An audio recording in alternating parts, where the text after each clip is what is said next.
வீரியமாய் நல்ல விவாகமிடவாரென்று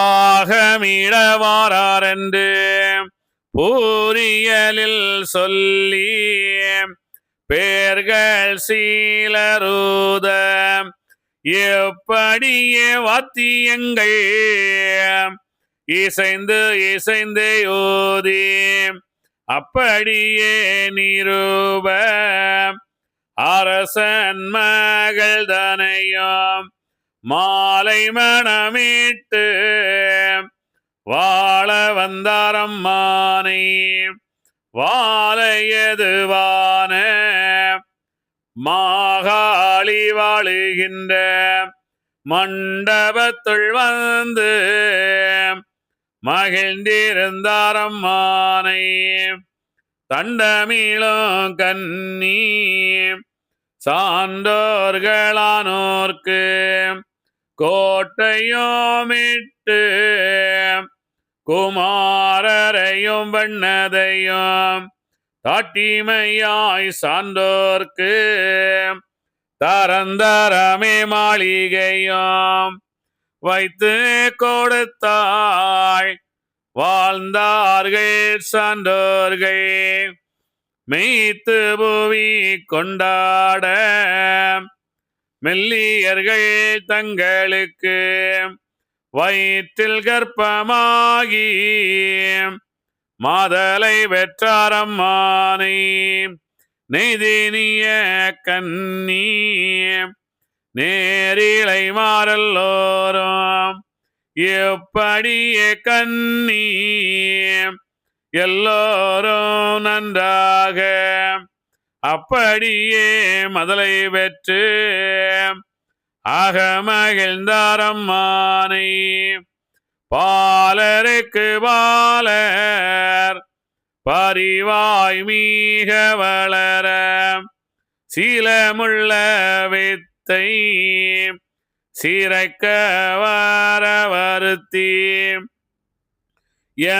யமத்திரைவராக எங்கோ புகழ்ந்திடவே சமர்த்தரனவே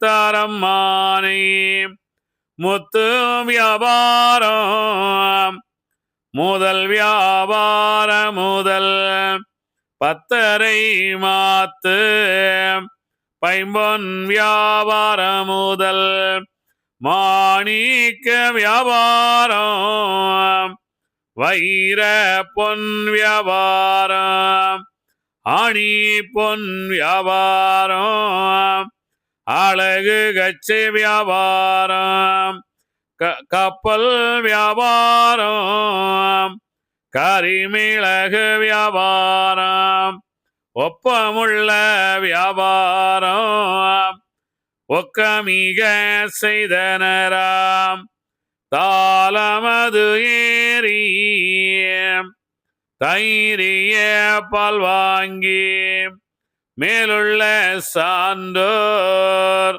மிகுதியாய் ஆண்டிருந்தார் நெய் தொழிலும் வில் தொழிலும் நெரடு வீத தொழிலும் வைத்தொழில்கள் கற்று மேலோரென வளர்ந்தார் சோழனதை அறிந்து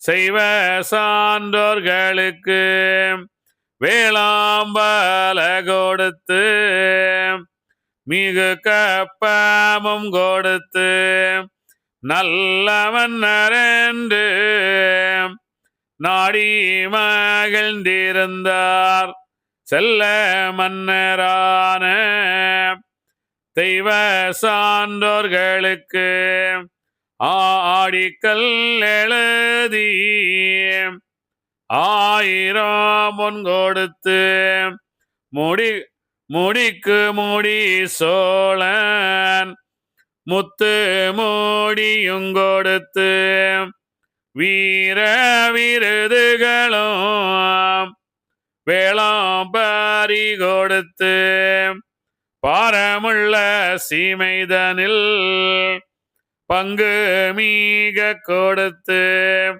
ஆழமுள்ள சான்றோர் அரசாண்டாரம்மானை சோழனுடன் எதிர்த்து சூது செய்த மன்னரையும் வேளமுடி மன்னன் வெற்றியது கொண்டிருந்தார். வெட்டாத படையை வெட்டி வீருது பெற்று அட்டாள தேசம் அடக்கி அரசாண்டிருந்தார். இப்படியே சான்றோர் ராட்சியத்தை ஆண்டிருக்க அப்படியே சீமை அவர்க்குள்ளே ஆக்கி வைத்து தர்மமுடன் பூமி தானாண்டிருக்கையிலே வருமம் வந்த ஞானம் வகுக்க கேளொன்னுதலே. ஸ்ரீரங்கமானதிலே ஸ்ரீரங்கநாதர்ந்தான் பாரெங்குமெல் மெய்க்க பள்ளி கொண்டு இருக்கையிலே நாட்டுக்கு கேடு நாட்பிடித்த செய்தி தன்னை கூட்டு கிளியே கூர்மையுடனே கேளு.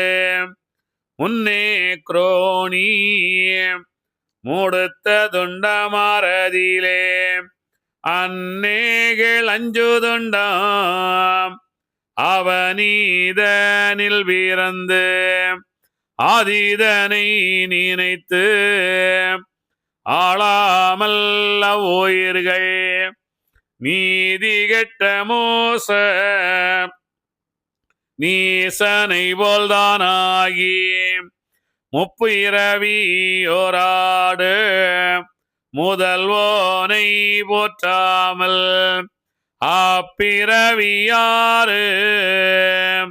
அளித்ததின் மேலாயிழையே குருமுனிவனான கூர்மையுள்ள மாமுனிவன் அருமுனிவனான ஆதிமுனியை நோக்கி சிவனவே போற்றி சொல்லுவான் மாமுனிவன் தவமே தவ பொருளே தாண்டவ சங்காரவனே.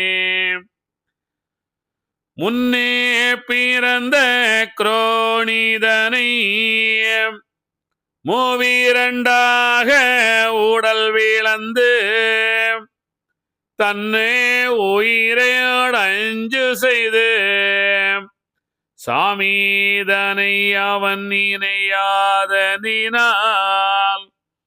வண்ண திருமால் குலை அடக்கி வந்தார் சடலாம் இழந்து கொண்டோம் இன்னும் பிறப்பு ஒன்றுண்டல்லவோ இறந்த குரோணி அவன் தனக்கே.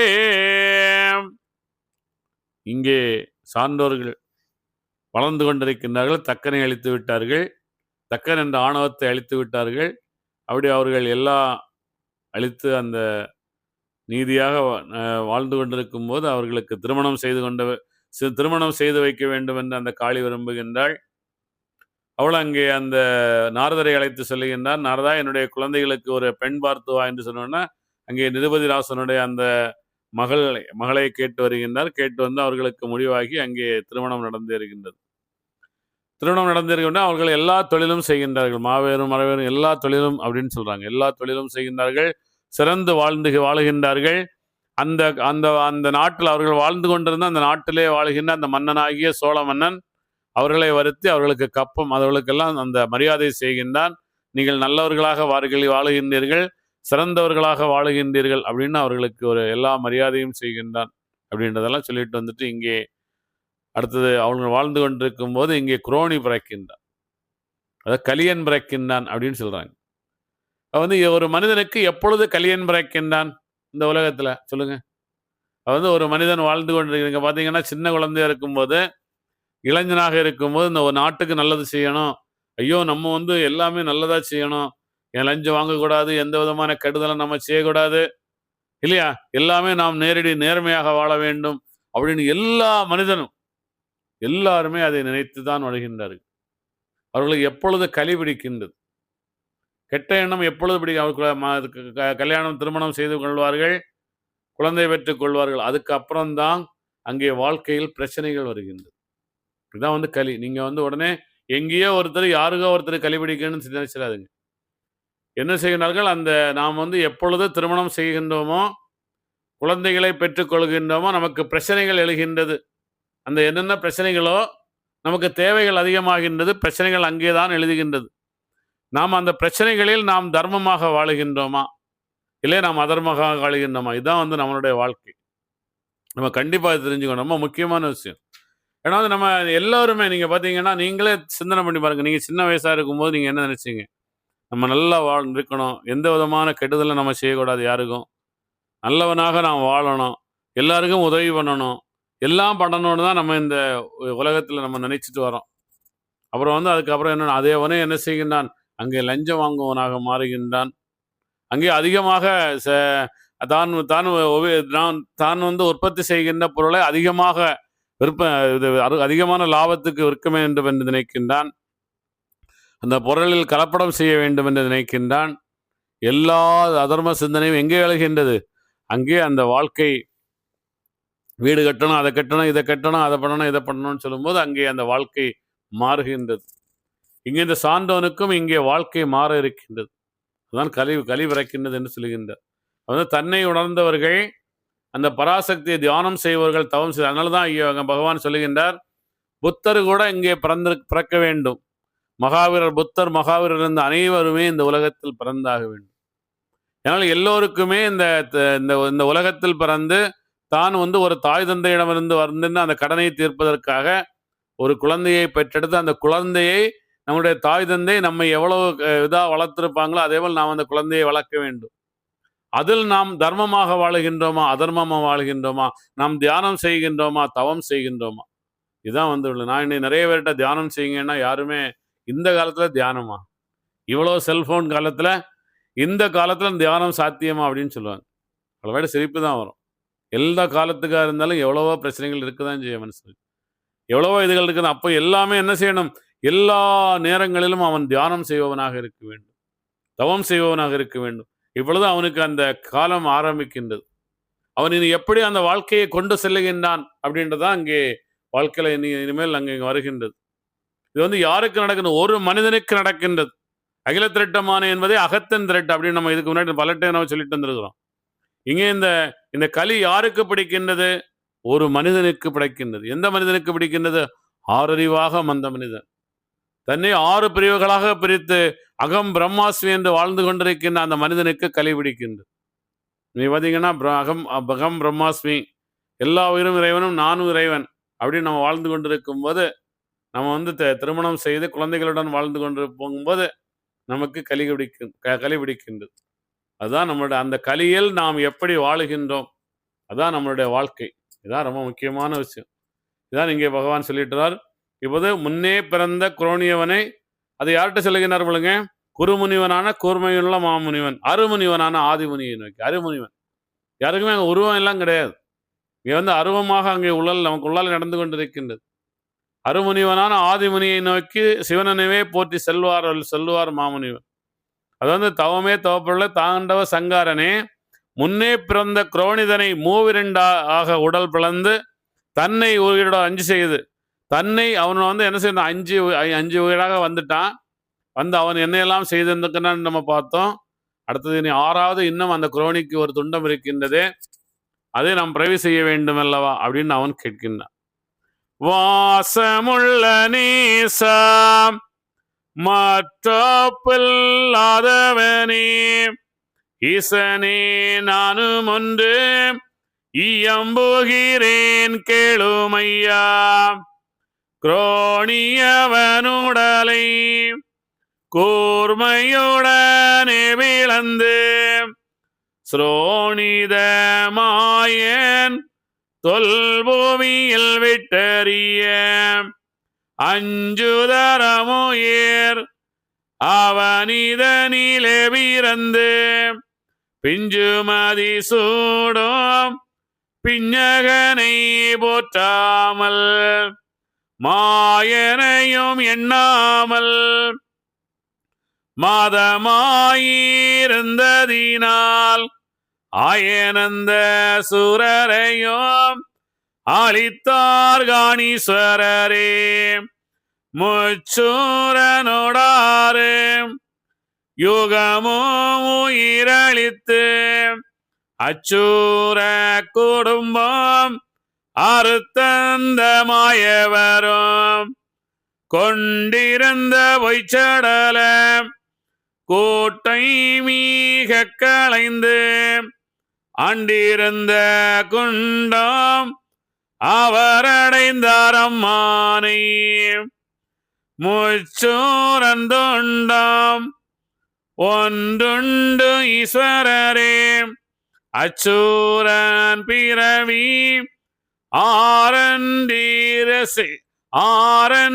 ஆரண்டிரையாவே ஆறாம் யுகத்தில் அமையும் என்றார் மாமுனிவன் வீரான ஈஸ்வரரை விண்ணப்பம் செய்து நின்றான் நல்லது தானென்று நாட்டமுற்று ஈஸ்வரரும் வல்லவனே மாமுனியே வாயன் வர வேண்டாமோ என்று நல்ல ஈசர் இயம்பமுனி சொல்லுவான் நன்று நன்று மாயவர்க்கு 4 பிறவி பிறக்க தவசு புரிய போய் கீழுலகில் உறக்க மெய்ஞான ஒளியில் இருக்கிறார் எனவே தேவமுனி சொல்ல சிவனாரகமகிழ்ந்து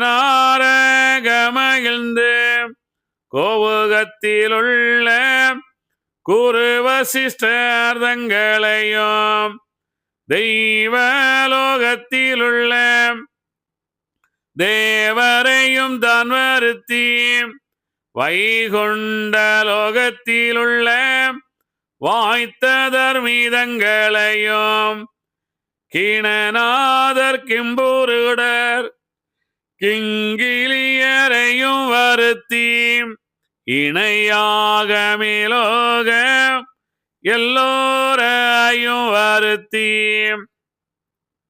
சக்தி மறையும் சாஸ்திரத்தையும் வருத்தி அத்திமுகவனையும்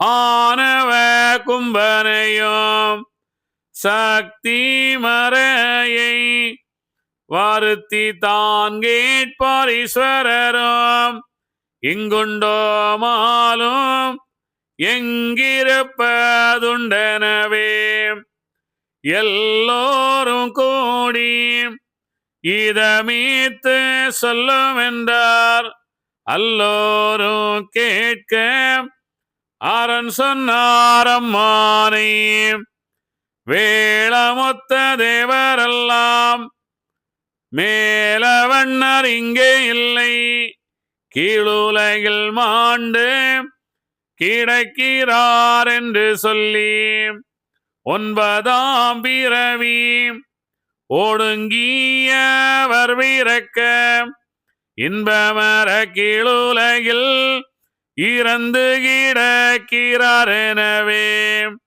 எல்லோரும் சொல்ல ஈஸ்வரதும் நல்லதென்று அல்லோரும் கேட்க அவரேது பின் சொல்லுவார். இங்கே அந்த கெட்டதை படைக்க வேண்டும். கேடு நாம் வாழ்ந்து கொண்டிருக்கின்றோம். நமக்கு ஒரு விஷயம் வேணும். நம்ம ஏதாவது ஒன்று நமக்கு வேணும் அப்படின்னா நம்ம ஒன்று மனசாட்சியை கேட்காமல நம்ம டக்குன்னு நம்ம முடிவெடுத்துக்கிட்டு இருக்கின்றோம். மனசாட்சியில் தான் மனம், அந்த மனசின் சாட்சி, அதுதான் மகாவிஷ்ணு. அவர் அங்கே மனதில் குடிகொண்டிருக்கின்றார். நாம் வந்து ஒரு விஷயத்தை இந்த விஷயம் நல்லதா கெட்டதா, நான் இந்த தொழில் செய்யலாமா செய்யக்கூடாதா, நான் இந்த வேலை செய்யலாமா செய்யக்கூடாதா என்று நாம் என்ன செய்ய வேண்டும்? கண்களை மூடி நாம் நம் அகத்தீஸ்வரனாகிய நம்முடைய அகத்தில் இருக்கின்ற, அகத்தீஸ்வரனா சிவபெருமான், நம்முடைய அகத்தில் நம் மனதில் ஐம்புலன்களில் நல்ல உள்ளத்தில் தூங்கிக் கொண்டிருக்க மகாவிஷ்ணுவிடம் நாம் கேட்க வேண்டும். இங்கே எல்லோரும் என்ன சொல்லுகிறார்கள்? நாம் கலியனை படைக்க வேண்டும். இன்னும் அந்த குரோனியுடைய துண்டத்தில் ஒரு துண்டம் அங்கே மீதி இருக்கின்றது. அந்த அந்த துண்டத்தை நாம் இந்த உலகத்தில் படைக்க வேண்டும் அப்படின்னு சிவபெருமான்கிட்ட எல்லாரும் சொல்றாங்க. சொன்ன உடனே அந்த அவர் கேட்கின்றார், மாயன் வர வேண்டாமா என்று கேட்கின்றார். அவர் என்ன சொல்லுகின்றார்? அந்த 9ஆம் கீழ் அந்த பிறக்க என்ன செய்கின்றார்? அவர் அந்த உறக்க மெய்ஞான ஒளியில் இருக்கின்றார். உறக்க மெய்ஞான ஒளியில் தான் மகாவிஷ்ணு தூங்கிக் கொண்டிருக்கின்றார். உறக்க மெய்ஞானம்னா அவர் அந்த மெய் உண்மையான ஞானத்தில் தான் அவர் இருப்பார். அவர் பொய்யான ஞானத்துக்கு ஒருபோதும் வரமாட்டார். அதான் பால் கடலில் ஐம்புலன்களில் பள்ளி கொண்டிருக்கின்றார் அப்படின்னு சொன்னாங்க. நீங்கள் பால் கடலில் ஐம்புலன்களில் பள்ளி கொண்டிருக்கின்றார் மகாவிஷ்ணு. அவர்கிட்ட கேட்டா கலியை கெட்டதை அவர் படைக்க ஒத்துக்க மாட்டார். இப்போ நான் சாப்பிட்டு ஆகணும், எனக்கு வசதியாகணும், என்னுடைய குழந்தைக்கு இப்போ இது வேணும், இல்லை எல்லாமே வேணும். அப்போ நான் என்ன செய்யணும்? நான் மனசாட்சியை விற்று, மனசாட்சியை எங்கேயோ ஓரமாக நான் ஒழிக்க வச்சுட்டு நான் என்ன செய்யணும்? அந்த கெட்டதை படைக்கின்றேன். இதான் இங்கே நிகழ இருக்கின்றது. ரொம்ப முக்கியமான அங்கே என்ன சொல்லுகின்றாலும் உறக்க மெய்ஞான ஒளியில் இருக்கின்றார் என்று சொல்லுகின்றார். உடனே அவர் சிவபெருமான் என்ன செய்கிறார்? ஐயோ ஒருவேளை அப்படின்னு இருந்தாலும் மாயன் வர வேண்டுமா? ஏன் சிவபெருமானுக்கு தெரியாதா? உறக்க மெய்ஞான ஒளி தெரியாதா? இது வந்து ரொம்ப நல்ல கண்டிப்பாக நம்ம புரிஞ்சுக்க வேண்டியது. ஏன் சிவபெருமானுக்கு உறக்க மெய்ஞான வழியில் இருக்கின்றாரா?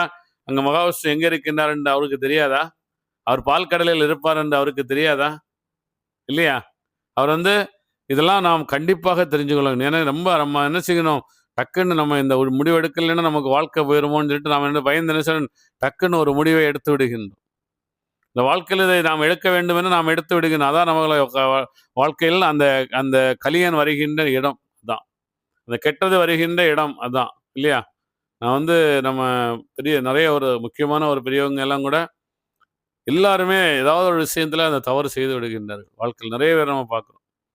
அப்போ அந்த தவறு எப்படி நிகழ்கின்றது, அதிலிருந்து நாம் எப்படி வெளியே வர வேண்டும், இதுதான் நம்மளுடைய வாழ்க்கை. இங்கே என்ன செய்ய அந்த ஒரு எல்லாரையும் அழைத்து கேட்கிறார் சிவபெருமான். வாழலோகத்தில் உள்ளவங்க, அங்கே வைகுண்ட லோகத்தில் உள்ள, வைகுண்ட லோகம்னா மனதில் இருக்கின்ற அந்த எண்ணங்கள், மனசாட்சியுடன் இருக்கின்றவர்கள் எல்லாரையுமே கூட்டு அவர்களும் சொல்லிட்டாங்க. இல்லை அவர் வந்து என்ன செய்கின்றார்? அங்கே அந்த 9ஆம் பிறகு ஒடுங்கி அவர் பிறக்க இன்பமர கீழ் உலகில் இறந்து இன்பம் வேண்டாம், இன்பம் இல்லாமல் அவர் கீழ் உலகில் இருக்கின்றார், அந்த உறக்கத்தில் இருக்கின்றார், அவர் தூங்கி கொண்டிருக்கின்றார். நம்ம அவதான் அப்படித்தானே நிறைய பேர் தப்பு பண்றாங்க. கடவுள் எங்கே இருக்கிறாரு? வெளியே எங்கேயோ இருக்கிறார். அவர் தூங்கிட்டு இருக்கிறார். அங்கே எங்கே தூங்கிட்டு இருக்கிறாரு? அங்கே ஸ்ரீரங்கத்தில் தூங்கிட்டு இருக்கிறாரு. அங்கே அந்த கோயிலில் தூங்கிட்டு வரார், இந்த கோயிலில் தூங்கிட்டு வரார். நம்ம கூட அவர் இல்லை. அதனாலதான் நாம் என்ன செய்கின்றோம்? இறைவன் என்னுடன் இல்லை, இறைவன் வெளியே எங்கேயோ இருக்கின்றார் என்ற எண்ணத்தில் நாம் கெடுதல்களை படைக்கின்றோம். நமக்குள்ள இருந்து இறைவன் பார்த்து கொண்டிருக்கின்றார். நாம் செய்யும் செயலை எல்லாம் அவர் என்ன செய்கிறார்? பதிவு செய்து கொண்டிருக்கின்றார். அப்படின்னு நம்ம தப்பு செய்வோமா? உண்மையா இல்லையா? இந்த விஷயம் நமக்கு கண்டிப்பாக வேணும். நம்ம ரொம்ப முக்கியமா தெரிஞ்சுக்கணும். வேற எங்கேயோ நடக்கல. இது எங்கேயோ ஒரு குரோனியை 6வது துண்டாக படைக்கின்றார்கள், அப்படியெல்லாம் இல்லை. நம்மளுடைய மனம், நாம் கண்ணனாக வந்து விட்டோம், ராமராக வந்து கண்ணனாக மாறி எல்லாமே நாம் வந்து விட்டோம். அதுக்கப்புறம் இந்த உலகத்தில் நாம் சாதாரண மனிதனாக ஒரு பிறவி பிறக்க வேண்டும். சாதாரண மனிதனாக. அங்கே கண்ணன் வந்து என்ன செய்கிறான்? அவன் வந்து அவன் சிறையில் பிறந்தாலும் அவன் ஒரு அரசனுடைய தங்கையுடைய மகன். அவன் அரச இதில் உள்ள மகன் தான், இல்லையா? உண்மை இல்லையா? ராமரும் அங்கே அரசனுக்கு தான் மகனாக பிறக்கின்றார். இரணியனுடைய மகனாகிய பிரகலாதனும் அரசனுக்கு மகனாகத்தான் பிறக்கின்றார். இல்லை, நம்ம எல்லாரையும் பார்த்துட்டு வந்தோம்னா அந்த அவங்க என்ன வசதியாகத்தான் பிறக்கின்றார்கள். இங்கே இந்த கலியன் நம்ம அந்த கடைசி அவதாரமாகிய நம்ம அந்த ஐயா வைகுண்டருடைய அவதாரம் சாதாரண மனித நிலையாகத்தான் பிறக்க வேண்டும். சாதாரண மனிதனாக, அரசனாக எல்லாம் இல்லை, சாதாரண ஒரு மனிதன். அதுவும் என்ன மனிதனாக பிறக்க வேண்டும்? கீழான ஒரு ஜாதி என்று அழித்து துன்புறுத்துகின்ற, நம்ம என்ன சொல்லலாம்? இவன் கீழானவன் பாருங்க, ஒழுங்கா குளிக்க மாட்டேங்கிறான், எப்படி இருக்கிறான் பாருங்க, எவ்வளோ அசிங்கமா இருக்கு, அவன் பக்கத்தில் போனாலும் நாத்தம் அடிக்குது அப்படின்னு சொல்லுகின்ற ஒரு இடத்தில் அங்கே பகவான் பிறக்கின்றார். உண்மையா இல்லையா? இதெல்லாம் நம்ம கண்டிப்பாக தெரிஞ்ச முக்கியமான விஷயங்கள். இது நம்முடைய வாழ்க்கைக்கு ரொம்ப ரொம்ப ரொம்ப முக்கியமான விஷயம். அந்த களி நமக்கு எப்பொழுது எழுகின்றது? நாம் குழந்தைகளை பெற்றெடுத்து, குழந்தைகளுடன் வாழும்போது அங்கே நமக்கு அந்த களி பிறக்கின்றது. இதான் ரொம்ப ரொம்ப ரொம்ப ரொம்ப ரொம்ப ரொம்ப நம்ம தெரிஞ்சுக்க வேண்டிய ஒண்ணு. அடுத்து இங்க என்ன சொல்லுகின்றார்? அப்படி எல்லாரும் சொல்லுகின்றார், இல்லை பகவான் அங்கே அந்த மனசாட்சியில் தான் தூங்கிக் கொண்டிருக்கின்றார். மனதில் தான் தூங்கிக் கொண்டிருக்கின்றார். 9ஆம் பிறவியில் தான் அவரை எடுக்க தூங்கிக் கொண்டிருக்கிறார். அவரை அறியாமல் நம்ம டக்குன்னு இவளை படைத்து விடலாம். இதே நமக்கு இப்பொழுது இந்த தேவை இதுதான். நாம் இதை படைத்து விடலாம் அப்படின்னு சொல்றேங்க. முன்னே பிறந்த முண்டசரன் தன்னுயிரை தன்னோடு ஆறு பிறவி தான் செய்தோ அசுரன ஆறு பிறவியிலும் அசுரனவே பிறந்து வீருடனே நம்மை விரும்பவும் நாம் கண்டிலமே. இப்போதா வந்தனக்கே ஏழாம் பிறவியிது அப்போது நம்மை அவன் நினையாதே இருந்தால் இல்லை மேல் பிறவி இறப்பு முடிவாகுமல்லோ. நல்ல பிறவியதாய் நாமை துதிக்க புத்தியதோ அழகு சௌந்தர்யம் அலங்காரமை அறிவோம் குளவு மிக புத்தி கூர்மை அலங்காரமுடன் மேலும் ஆளாறு முடித்த யோகம் கழித்து நாலு மூலம் ஒன்றுதலை நல்லோரசுரர்களை கொண்டுதான் இவ்வசுரர் கூறுதற்கு சொல்லுமுண்டோ. இன்னும் இந்த மாயன் எடுத்த ஊரு போலே பண்டு படைத்து நாம் வைத்தால் பகரு மொழி வேறில்லையே நடத்துவது எதனவே நவிலும் என்றார் தேவர்களை. அப்போது தேவர்களும் ஆனவரை வேதியரும் எப்போதும் இரவாது இருக்கும் முனிவர்களும் நல்லது தானென்று நாடியாக மகிழ்ந்து வல்ல பிறவி வகுக்க தோணிந்தனராம். பிறவி வகுக்கவென்று பெரியோனாக மகிழ்ந்து திரவி முதலோன் தெளிந்து நிற்கும் வேளையிலே துண்டமது பிண்டமதை துளைத்து கால் மேல் நீட்டி மண்டையில் கால் மேலாய் வந்துதித்தானம் மானை எல்லோரும் கண்டு இது கண்மாயமெனவே அல்லோரும் வந்து ஆதியோடே உரைக்க உடனே சிவமும் உள்ளாமீக கழித்து இடமே தான் பேர்ந்து எழுந்தருளீஸ்வரரும் அதிசயத்தை பார்ப்போம் என்று அவரேகும் வேளையிலே எதிராக நின்று நந்தி ஏதுரைப்பானம்மானை மூவரும் தேவர்களும் மூர்த்திகளும் காணாத தேவரீர் எழுந்தருளி திசை நோக்கி வந்ததென்ன